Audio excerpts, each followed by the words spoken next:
Europe 1, les pieds dans le plat. L'histoire vraie ou pas de Pierre Bellemare. En 2002, un homme d'affaires malaisien de 31 ans est mort des suites d'un coup de pied aux fesses. Il est tard lorsque Mohammad Ridchwan Mat Rejab, oui, On l'embrasse comme ça, On l'embrasse. sort d'une réunion de travail qui s'est déroulée dans un hôtel de Kuala Lumpur. Le trentenaire est épuisé. Il s'apprête à rentrer chez lui. Dans le hall du palace, un chien se met sur sa route. Sans réfléchir, Mohammad lui flanque un coup de pied dans l'arrière-train et poursuit sa marche. Mais l'épouse du propriétaire, de l'hôtel bien sûr, qui a suivi la scène, se met à hurler comme une folle. Elle est une fervente protectrice des animaux et ne tolère aucun geste de violence à leur égard, et elle a raison. Alerté par les cris stridents de sa femme, l'hôtelier se précipite alors à son secours. Il pense que sa chair et tendre a subi des assauts sexuels.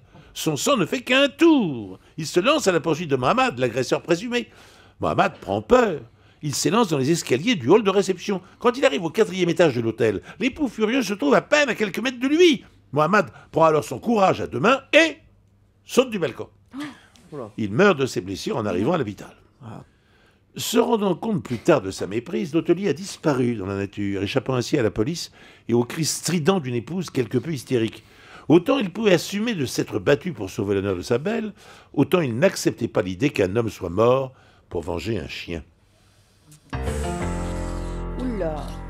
Très belle histoire, Pierre, vraiment. Vous êtes très en forme en ce moment, je voulais vous le dire sur les histoires. Non, vraiment. Le rhume, Oui. c'est fou ce que ça me développe les Alors, cerveaux. est-ce qu'on y croit, Éric Emmanuel Schmitt? J'avoue que j'ai tendance à y croire, parce que c'est tellement tordu et complexe que quand on invente une histoire, on fait plus simple. Ah non, non, pas Pierre Bellemare. Pas Pierre Bellemare, c'est à savoir.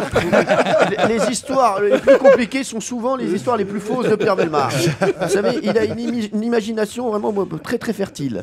Moi, Alexis. Moi, j'ai un doute par rapport aux étages que le monsieur a franchis et que la dame se retrouvait juste à ce moment-là, en arrivant au 4e. J'ai un doute. Vous pensez que dans c'est le plutôt, détail. vous Ouais, moi, pensez je que c'est pense plutôt au 6e vous Ouais, ouais. Si j'ai bien compris, Alexis. Hein. Ouais, pour prendre son pied, c'est mieux en plus haut. Ah, très bien. La révélation de Pierre Bellemare sur son histoire qui nous a captivés. Alors, est-ce que toute l'histoire est vraie? Est-ce qu'il y a un problème d'étage? Ce qui Dites-nous. m'a surpris, c'est que vous n'avez pas constaté quelque chose qui manquait dans cette histoire. Parce que ces deux types qui se poursuivent dans les escaliers, il faut vraiment que le premier ait très très peur du second s'il n'a rien à la main, le second. Oui. Vous voyez ce que je veux dire? Bien.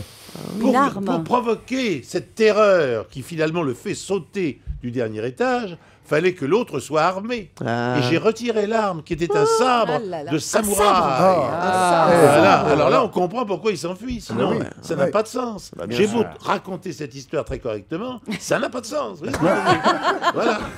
Donc l'histoire est vraie, C'est il pour ça manquait que je pensais qu'elle était l'accessoire. vraie, parce Ah qu'elle oui, n'avait pas de l'accessoire, sens. je l'ai enlevé. Il vient de nous montrer qu'on était vraiment des Bande de idiots. crétins.